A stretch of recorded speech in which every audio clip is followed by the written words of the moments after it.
Welcome to the Asia Chessboard, the podcast that examines geopolitical dynamics in Asia and takes an inside look at the making of grand strategy. I'm Andrew Schwartz at the Center for Strategic and International Studies. Welcome back to the Asia Chessboard. I'm Mike Green, joined as always by Jude Blanchett, and today our guest is Lieutenant General Stephen Sklenka, U.S. Marine Corps, the Deputy Commander of U.S. Indo-PACOM. Thank you for joining us. Now, we always ask the bio question first, so I got to ask, how did a nice kid from Georgia give up Mountain Dew for MREs? What's the story? How'd you get into the Marine Corps? How'd you get focused on the Pacific? First, Mike and Jude, thanks so much for this opportunity. I'm a big fan of the podcast, and it's great to be able to be with you all today. And to let you know, I did not have to give up Mountain Dew for MREs. Sometimes the Mountain Dew supplements the MREs. The beauty of the Corps, so much of us are Southerners anyway, so it's in the blood. So for those who've had the opportunity to hear General Sklenka speak at a conference or on a Zoom, there is always a pretty considerable Mountain Dew at his side. There it is right now. So why the Marine Corps? How'd you become a Pacific-aligned Marine? What's the journey? No, it's a great question. I don't have one of those long family heritages. I had a great uncle who fought in World War II. I didn't know him all that well. I've been asked the question, why the Marines in the past? And frankly, it may sound corny, but I mean, no kidding, it was a calling. I felt pulled into the Marine Corps. There was something about the allure of the Corps, the toughness of the Corps, all that it symbolizes. A lot of it probably was, I remember as a kid seeing the statue of the Iwo Jima. And that to me, if there is one symbol that to me encapsulates the United States of America, it's the Iwo Jima Memorial. And the fact that you've got Marines and Corpsmen on that is something that just stuck with me. I had the great opportunity to meet the actual sculptor of when I was at the Naval Academy. He came through and I got to escort him. Felix de Velden, I believe is his name. And it was, you talk about a thrill, some kid from Georgia escorting the guy who sculpted the statue that inspired me to come in the Corps. Now, has most of your career been as a West Coast Pacific-facing Marine? Right, from the operational side. But I think most Marines, after 2001, we spent a considerable amount of our time in the Central Command Theater. But when I was a battalion commander, I did a deployment. We ended up doing a deployment to the Middle East, but we flowed through the Pacific Theater. So most of my operational time has been spent out of Camp Pendleton or 29 Palms. How do you find the ethos within the Marines post-Iraq, Afghanistan? General Berger has, as Commandant, definitely tried to create a focus on the peer competitor in the Indo-Pacific. You find when you talk to captains, lieutenants, senior NCOs, is that Pacific orientation after 20 years in CENTCOM sinking in, do you think? Oh, absolutely. There's no doubt in my mind. And it is because the most significant and compelling threat that the United States has emanates from this theater. And Marines, we go to the sound of the guns. Two quick ones for you. When I interviewed George Schultz for my book, The History of the U.S. and the Pacific, I asked him why he joined the Marines, and he said because when he was a senior at Princeton, he knew there was going to be a war, World War II, and he knew the Marines would be doing the Pacific. And you've probably seen that HBO series, The Pacific. Absolutely. I'd be surprised if you haven't. There's that great scene when Chesty Puller's talking to all the sergeants, says the Army can have Europe, the Marines are going to be in the Pacific. Although, to be fair, there were more Army divisions in the Pacific than Marines by the end of the war. But early on, yeah. Of course, okay, we'll get back to the Marine Corps maybe, but you have a joint job, one of the most important ones right now in the entire U.S. military. And you probably go to bed every night, wake up every morning thinking about the state of deterrence in the Indo-Pacific. That's your main job, I would expect.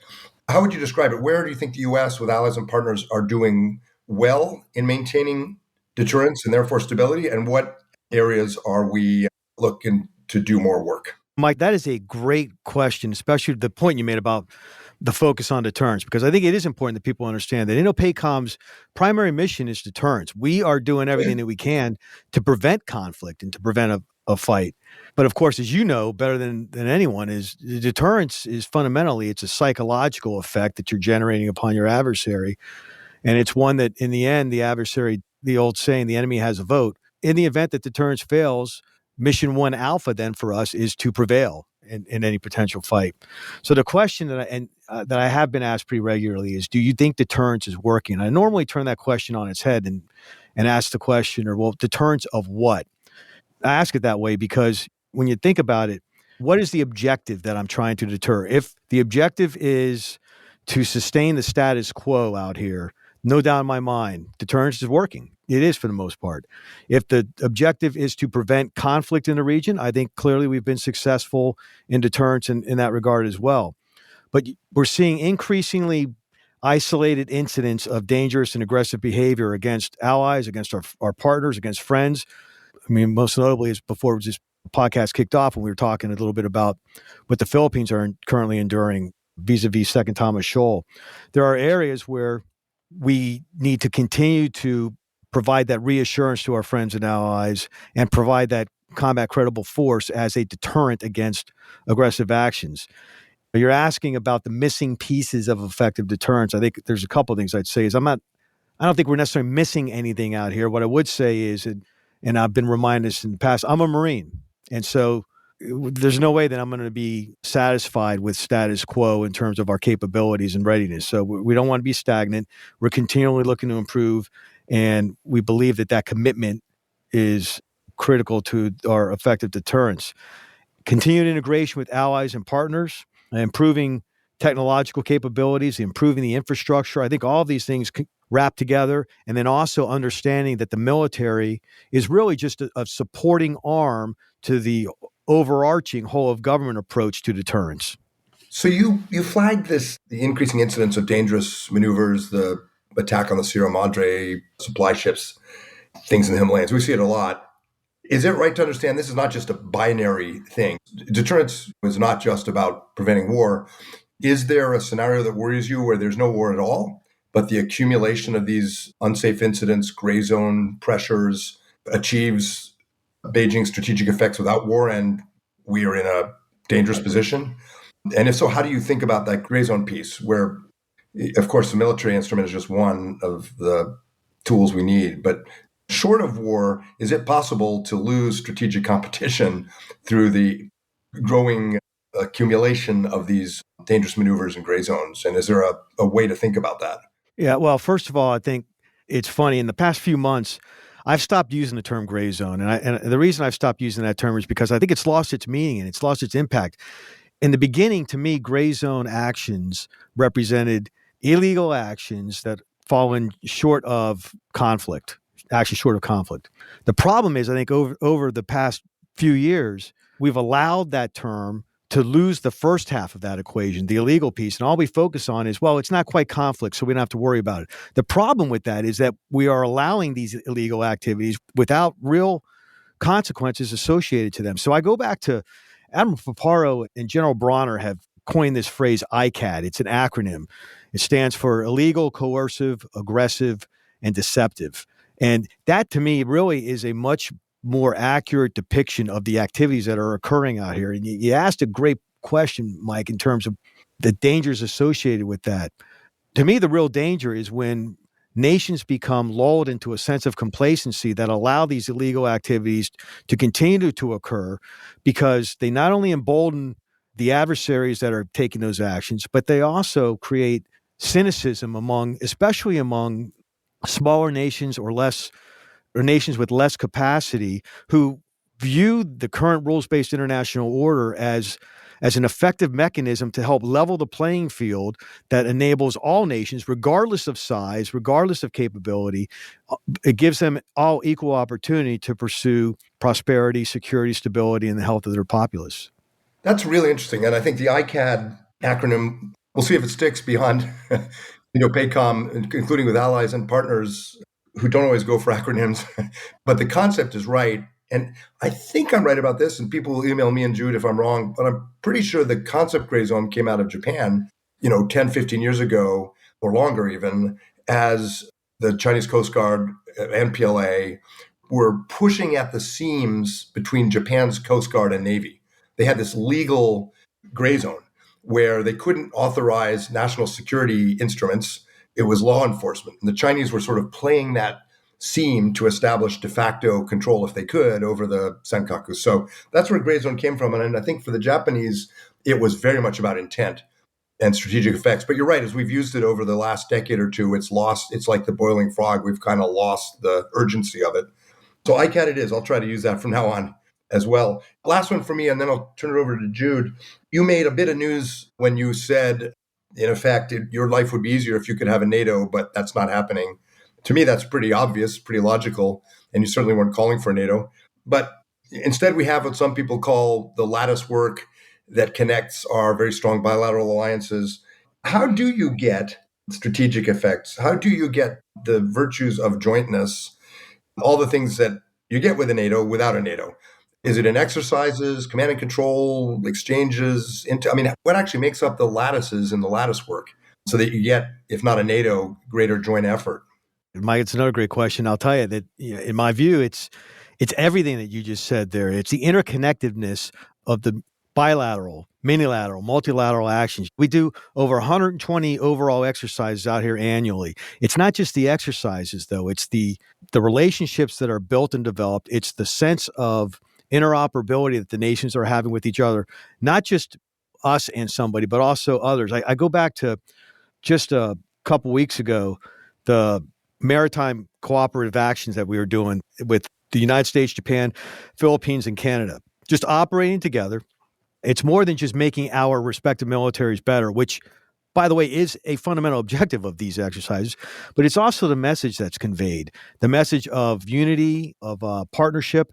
I'll offer this. I frequently hear from Chinese pundits and some of their political leaders condemnation of the alliance systems and the arrangements that we have out here, talking about harkening back to the Cold War bloc and bloc alliance relationships, and they're anachronisms and blah, blah, blah. My response is normally to them, you may want to take a look in the mirror and ask yourself, why are these arrangements occurring? These nations are getting together and they're coming to the United States. They're not coming to you, China. They're coming to us in many cases. In many cases also, they're not doing with us, they're doing it with themselves. I go back to a couple months ago when the Philippines, Japan, and Australia did a maritime action together in the South China Sea. These countries are coming to us and are forging, if not formal relationships nonetheless, that are evolving because of a concern about this increasingly aggressive behavior that have been conducting. I'll tell you brought up the Second Thomas Shoal, but in my view, Second Thomas Shoal, Senkakus, the harassment that the Japanese get in the Senkakus, the harassment that the Indians are getting and the fighting that's going on that the Indians have with the Chinese on the Himalayan border, the prevention of fishermen from fishing in Scarborough Shoal, all of those activities, in my view, are linked together in an overarching campaign of a revisionist view of history that the Chinese have of trying to reclaim territory that was never theirs to begin with. And yet they're using these illegal, coercive, aggressive, and deceptive tactics to try to create a false and counter narrative that in the end impinges on sovereign rights of other nations. And so the nations out here are concerned, and that's where this lattice work of arrangements and partnerships really comes into play. And I'll end it with this.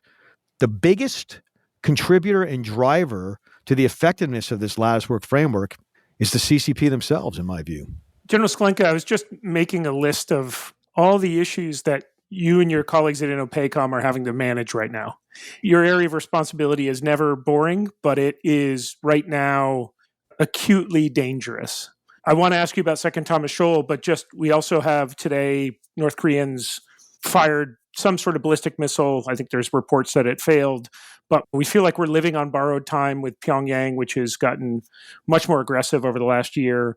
You've got now this new axis of North Korea and Vladimir Putin's Russia, and of course, the ongoing low-level tensions in the Taiwan Strait. And any one of these feels like they could erupt and have extraordinary consequences for the United States and our allies and partners. I wonder if I could just go through each three of those and just get your assessment on these, only because it's the one that to me is the most strategically surprising and potentially significant, which is the Vladimir Putin's trip to North Korea. Tell me if this is hyperbole, but when we're writing a book 20 years hence, or when Mike is writing his next History of U.S. and Indo-Pacific, I feel like that meeting, that summit last week is going to deserve special attention as being an indication of a pretty significant step change in the region. One that the implications of this we're going to be figuring out and dealing with for a very long time, and also one which absolutely collapsed the European security theater and the Indo-Pacific by having now this direct and significant relationship directly related to the war in Ukraine with Putin's trip to North Korea. So how do you look at this? Was I just far too hyperbolic in this? And what do you think the immediate and near-term implications are for us after this summit? Thanks, Jude. And I'll tell you, one, I would never accuse you of being hyperbolic. You've always been, I think, provided very sobering and thoughtful analysis and assessments. Out here, I think, at least INDOPACOM, we were not surprised, I don't think, by the two leaders getting together. I think that there's probably been comments in the past from previous Pacific commanders about, I don't want to say warning, but, addressing the deepening cooperation between the two nations. Look, we've seen what we believe is North Korean support to Russia in their fight with Ukraine. Should we be concerned? I would say yes, and I'd say primarily because you got two nuclear-powered states who have a fundamentally, diametrically different view of what we view in terms of proper direction of the world, and the desire to sustain what we believe has been a pretty good thing over the past 80 years or so. I do believe the fact that Putin had to go to North Korea, I am an optimistic realist. I'll use my optimistic realism here and tell you that I think that it really was a sign of some desperation from Russia. If you're running to North Korea to help pull you out of a situation that you're in Western Europe, that should tell a lot, because it's not like North Korea is the most stable of environments. It's not like they have the strongest of economies. They clearly have their issues, and you can't tell me that if he had other choices, he would have jumped on those other choices. I'll take one last run at this and then I'll drop it. I take your point for sure. First trip out there in 24 years, wouldn't have done it if he had other options. But we still have the case that you've got to imagine the North Korean ask on their part of this is something pretty nefarious, whether that's nuclear propulsion technology. I mean, there's just a whole bunch of things which the North Koreans want, which Russia is in a position to offer. The other thing I find significant about the trip was the Vietnam leg of it, which got a little bit less attention, but I am surprised that Putin wanted to throw some sand in Xi Jinping's eyes and going out to Vietnam and also making comments that we, the Russians and the Vietnamese, are going to be creating new sustainable security architecture in Asia. That's China's job, right? China feels like it has a monopoly on that space. I also imagine China, with its friends, prefers to do the same as it does with our allies and partners, which is divide and conquer.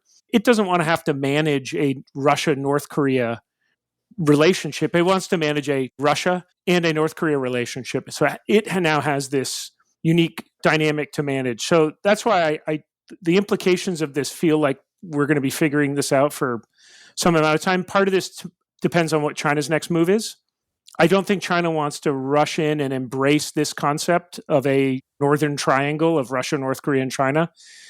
I don't think they're going to want to publicly distance themselves from it either, because I think they see downside of that.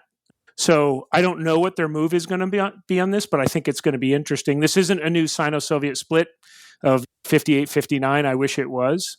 But it does show that Putin is playing a different game than I thought he was. And I think both him and Kim are trying to say to Xi Jinping, look, we've got some other options here.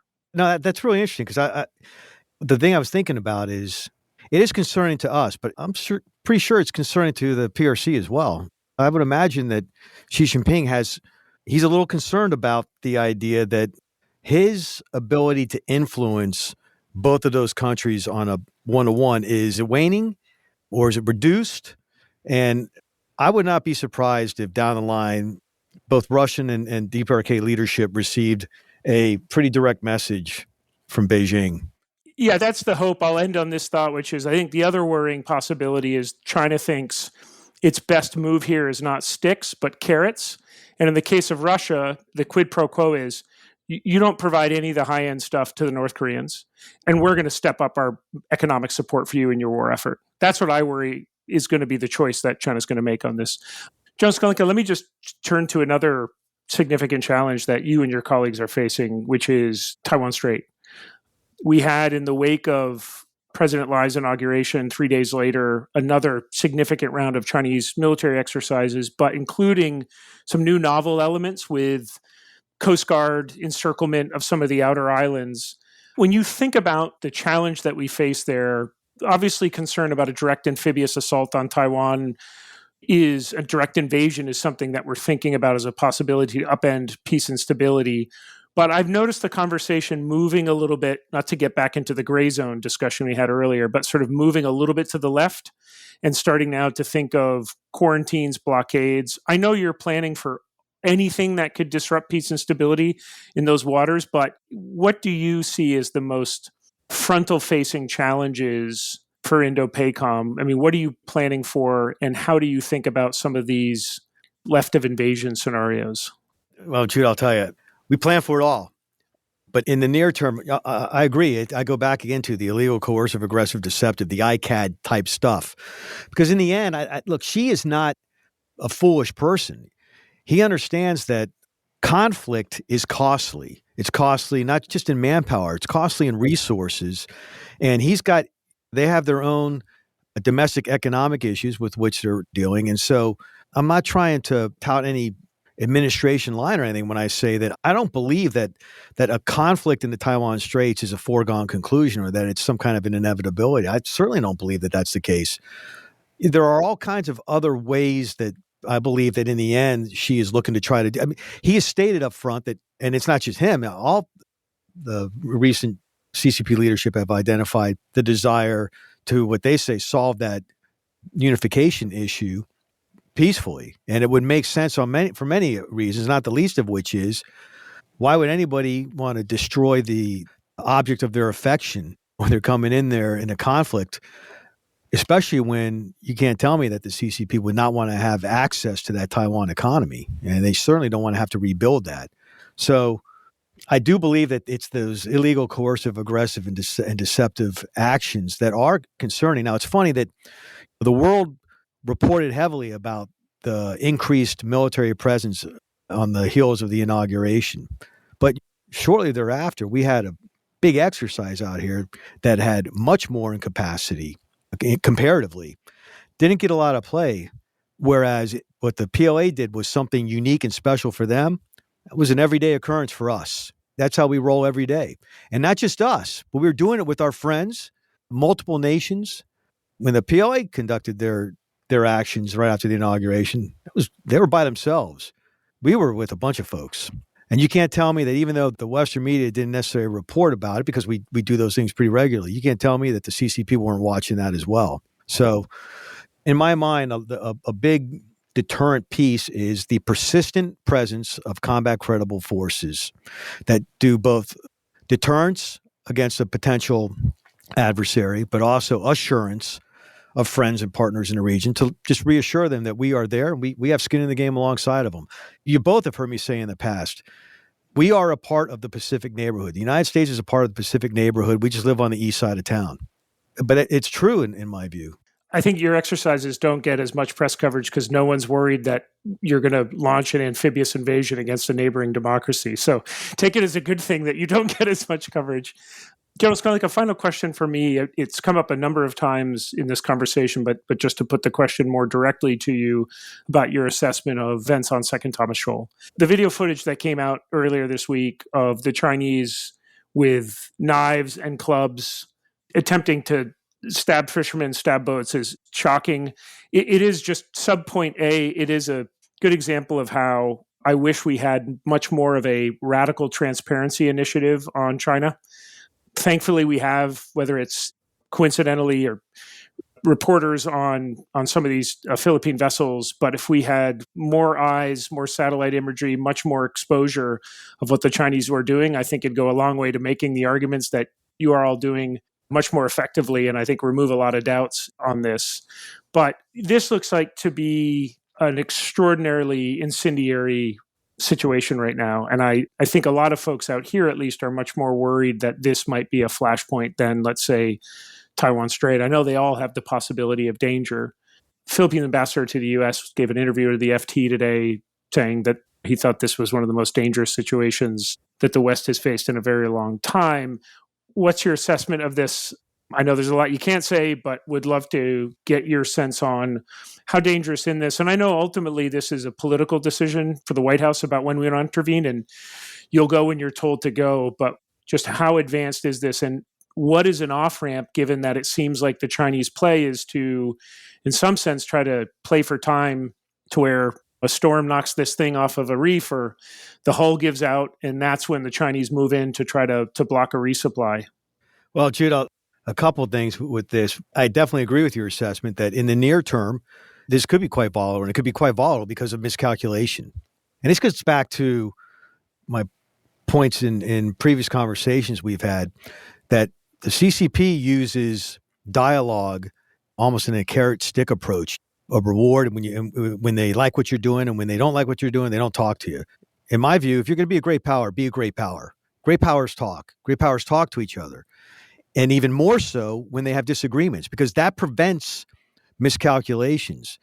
I'm still waiting for the theater commanders to have their conversations with our combatant commander. I've had the great privilege of serving under 3 different combatant commanders out here, PACOM commanders, and none of the 3 have been able to speak to any of the theater counterparts. That's point 1.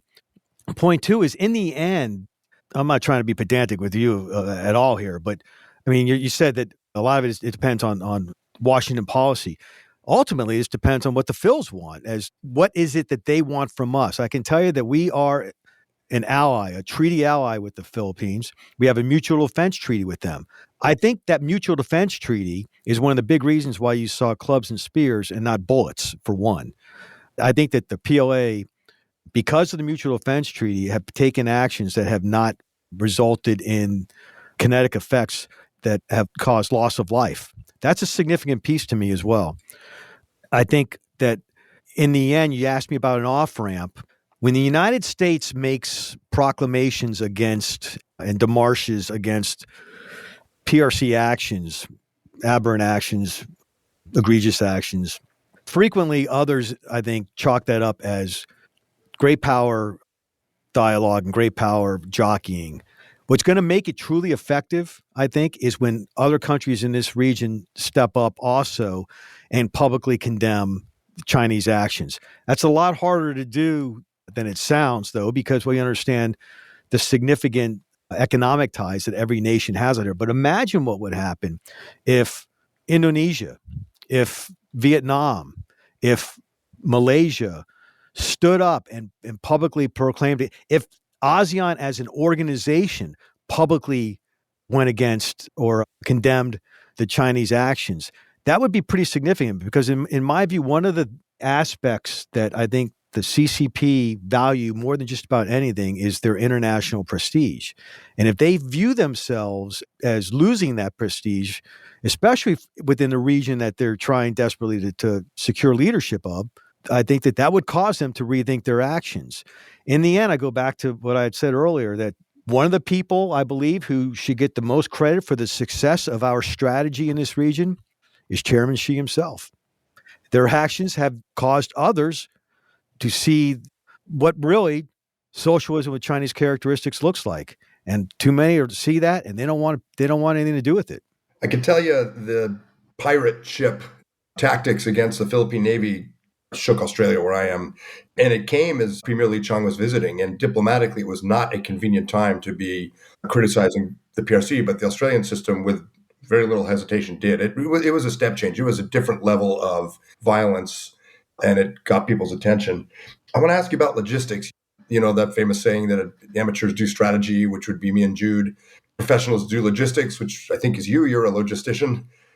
What can you tell us about those challenges and opportunities now? If you think about asymmetrical advantages, people often forget to add that the American asymmetrical advantage has often been logistics. More than 1 million personnel through Australia in World War II, and just the massive logistics there. Even in Vietnam, the U.S. sustained over 500,000 personnel in Indochina from crowded bases in Guam and Okinawa and the rest.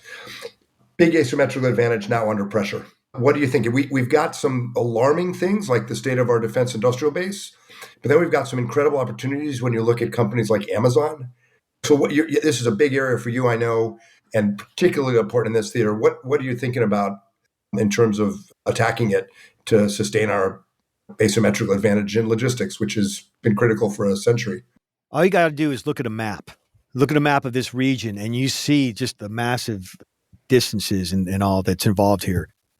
I offer this not just as the guy who's done logistics in the Marine Corps for most of my career, but the last several years, I was the J5, which is the Director of Strategy and Planning and Policy out here for 2 years, and then the last 3 years as the Deputy Commander. And so I'm saying this not as a logistician. I'm saying this as a joint force officer from a warfighting perspective. The reality is this, and it may sound like a bumper sticker or whatever, but the truth is logistics breathes life into strategic vision. It's what enables that vision to be attained. And anybody who has had to conduct either an operation or an exercise, especially if they've had the privilege of commanding it, knows that what I just said is true. Logistics is it's what breathes life into that strategic vision. The challenges are clear. It's a cliche, a trite phrase, but it's true. The tyranny of distance, it's massive out here. Anybody who's traveled out here knows aircraft distances that you're traveling and time that you're in an aircraft are comparable to, in other theaters, how much time if you did that trip via surface, via either a train or a ship. Traveling out here on ship, it takes a considerable amount of time. To be a relevant force out here, you need to be a timely force. And so the question now is in the distribution areas, for example, do we have assets that operate at the necessary speed in order to sustain and be relevant in the fight? You look at food, fuel, and ammunition, critical areas that are the lifeblood of a fighting force. And all of them have their own respective challenges associated with them. The food is one piece. That's probably the easiest of the three. The fuel, with the increase in technology and the increasingly complex machinery that we've got, it requires a much higher grade of fuel, for example. There used to be able to, wherever you went with the old Jeep that we had, you could take any type of fuel and all you had to do is switch out some fuel filters in the worst cases. Now that's a challenge. And then ammunition, particularly in the West, there is a significant demand for precision in the delivery of kinetic fires. By that, I mean these area weapons, I'll go back to the old-fashioned artillery rounds and all. The casualties, particularly when we're talking about in an urban environment, are not acceptable, not in the Western mind. And so the idea of having precision-guided munitions, it's a demand. It's become something that's become not just a demand, but it's an expectation of the Western force. Precision-guided munitions, however, though, are complicated to make. They're complex and complicated to make. There's a lot of moving parts to it, and they're challenging to do. And to be able to have construction lines that are delivering those at capacity that you need, at the scale and capacity that are required, those are the challenges that are involved here. So to that end, I'd offer this that I think about with logistics, and that's fundamental responsibility of any strategist is to understand and acknowledge that you have limited resources. So you have to apply those limited resources against the ends that your national leadership have prioritized. We don't have a limitless pool of resources. That's why understanding also what your friends have out there, your allies, your partners out there, what they can contribute matters. And figuring out how to, and I say this, no matter what size the country is, every country has something that is a strength that they can offer to the relationship that will enable the strategist, I think, to enable their vision. And that's where I think logistics comes into play. And I'll leave this is access-based and overflight, that matters. Yeah. So when you talk about a lattice work of allies and partners, what I'm hearing is you got exercises, you have leadership exchanges, you have intel sharing, but logistics is going to be a really, really key part of that set of relationships. Oh, there's no doubt. For the allies' capability and for us. Absolutely. And it goes to not just the exercises, but also everything from pre-positioning supplies, whether it's pre-position for humanitarian assistance, which when we talk about the threats in the Indo-Pacific region, I mean, this is where the Ring of Fire is also. We have significant, as a matter of fact, the preponderance of the world's volcanoes are out here. Storms out here are devastating. And so to have humanitarian assistance, that also are areas where we can help reduce some of the logistics strains and stressors on our overall systems out here. The mutual munitions development actions that we may do, for example, some of the stuff that we're looking to do potentially with Australia, I think is a great example. You know that stuff even far better than I do, Mike, regarding what the working together to create that scale and scope of munitions production line that we're looking for from both nations. In the end, though, what I would also tell folks is we, INDOPACOM, we don't take for granted that the relationships imply an automatic association with us in conflict, because conflict is inherently a sovereign decision that every nation has to make on their own. And so we not only understand that, we respect that, acknowledge it, and learn to work within that framework. John Hamre the head of CSIS, coined a phrase we all use about 10 years ago, federated defense. It's not a NATO, but it's a federation of all the capabilities you're talking about. We're often our own worst enemies when it comes to the bureaucracy and export controls, but it's going to be a growing area. Any grad students listening to this, don't just study operations, study logistics. I can't let you go without a quick question on one of our favorite Marines, Pete Ellis, iconoclastic officer in the interwar years, died under mysterious circumstances after drinking with Japanese officers in 1923 on Palau. Really the Alfred Thayer Mahan of the Marine Corps, the grandfather of modern amphibious operations and logistics and strategy. And I know you have your Pete Ellis manual right there, but what would Pete Ellis do? Channeling your inner Pete Ellis, looking back at history, almost exactly 100 years ago, if he were here, he'd be impressed with the Marine Corps. I mean, in his day, it was a bunch of guys serving guns and operating out of longboats. It's now its own mini military. But channeling your inner Pete Ellis, what would Pete Ellis do looking at all these problems? Yeah, that's a great question. Sometimes you ask yourself, where's Pete Ellis? And I think, I do think that there are a lot of officers out there who have that intellectual curiosity and commitment to figuring out what the problems are. It's funny, there's a book that's out there, War Plan Orange. It's about essentially what the Naval War College is putting together. And Pete Ellis's contributions to that, where he effectively, you think about it, he all but predicted the path of the Pacific Island hopping campaign. And had there not been political considerations associated with General MacArthur having to get back to the Philippines, he essentially predicted the route that would have been almost exactly taken. I think one of the things he would be looking at is, one, what is the enemy going to be focusing on in terms of their defense, and what are they going to be going after from us? Where are those specific locations? He did this, you're right, over 100 years ago, or about 100, over 100 years ago now. And while times may have changed and technology has changed, geography hasn't changed all that much. And so the challenges still exist.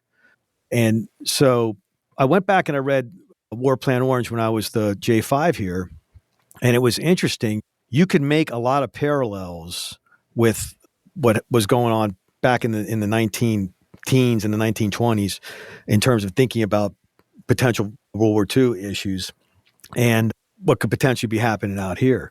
What I found interesting is Pete Ellis, he wrote what is, in my view, there are two seminal books that the Marine Corps has. His was the first, Advanced Base Operations in Micronesia. That is what defined us in terms of the Corps for Amphibious Operations. The second seminal book, I believe, is the Small Wars Manual that came out. That's the two significant missions that the Marine Corps, I believe, has been known for.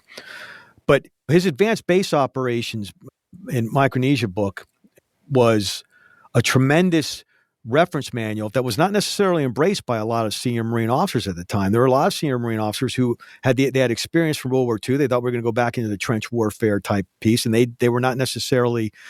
And they also saw the failure of Gallipoli. Because of Gallipoli, they thought there's no way that you could have offensive amphibious operations. Pete Ellis turned that on its head, and he created all kinds of things: shore parties, distribution methods, visions for landing craft. I mean, he was a true visionary that understood, in my view, if you want to compete in a modern conflict, you better have a modern force design and you better have modern capabilities. You can't fall back on what you had in the past. I think for today's Corps, I think that's where our force design is heading. That's the idea behind force design, is to keep it modern and relevant to the demands of modern conflict. And the thing about Ellis is he was an innovator. You're right. A lot of flag rank officers thought he was a pain in the rear end, but he was innovating because he saw that the odds were going against the U.S. and the Marines because of the Washington Naval Treaties, because of Japan's Imperial Navy expansion, because of the tyranny of distance. It was not a hobby. It was out of, I think, some desperation. It was. And that's where you get real innovation. So yeah. he may have been a pain to some senior officers, but he had the ear and the confidence of the one that mattered, the commandant. Yeah, that's right. This has been excellent. Thanks so much for joining us. I really appreciate it. It's great to see both of y'all. For more on strategy and the Asia program's work, visit the CSIS website at csis.org and click on the Asia program page. And for more on the U.S. Studies Center in Sydney, please visit ussc.edu.au.